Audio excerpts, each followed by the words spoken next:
श्री शिव महापुराण भाषा द्वितीय रुद्र संहिता 5वां अध्याय। नारद जी का परिभ्रमण।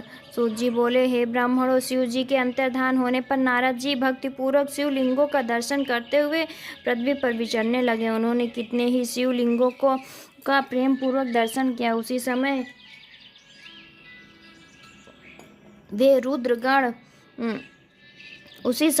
रुद्र के गण जिन्हें उन्होंने शाप दिया था, उनके समीप जाकर चरणों पर गिरकर उनसे क्षमा मांगी और कहा कि हे मुनिवर, आपका अपराध करने वाले हम वास्तव में ब्राह्मण नहीं हैं, किंतु हम दोनों महादेव जी के गण हैं, जिन्हें राजपुत्री के स्वयंवर में माया से मोहित चित होकर परेश की प्रेरणा से आपने हमको शाप दिया था। उस समय हमने कुछ समय जानकर मौन रहना ही अच्छा समझा, अन्यथा हमारा आप प्राण भी ले लेते, परंतु अब तो आप प्रसन्न होकर हम पर कृपा कीजिए। सूत जी बोले कि जब उन गणों ने भक्ति और आदर से इस प्रकार प्रार्थना की तो उनके वचनों को सुनकर पश्चाताप करते हुए मुनि जी ने कहा, हे सत्पुरुषों, मैं मान्य महादेव जी के गणों, शिव जी की इच्छा से पहले निश्चय ही मेरी बुद्धि नष्ट हो गई थी, जिससे मोहवश मैंने तुमको श्राप दे दिया। परंतु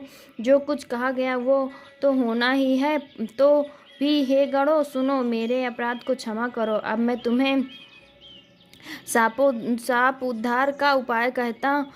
तुम श्रेष्ठ मुनि के वीर से जन्म लेकर राक्षस होगे, जहाँ तुम्हें सब प्रकार ऐश्वर्य, ताप और बल प्राप्त होगा। तुम संपूर्ण ब्रह्मांड के राजा और जितेंद्रिय शिव भक्त होगे, और वहीं शिव के दूसरे शरीर से मरकर पुनः अपना मद प्राप्त करोगे। सूत जी कहते हैं कि नारद जी के इन वाक्यों को सुनकर महादेव जी के गण प्रसन्नता से अपने स्थान को चले गए। नारद जी भी शिव लिंगों के दर्शन करते हुए दूसरी ओर पृथ्वी पर पर्यटन करने लगे। चलते चलते वे काशीपुरी में काशीनाथ जी के दर्शन करने गए, जो सबके ऊपर विराजमान शिव जी को प्रिय है।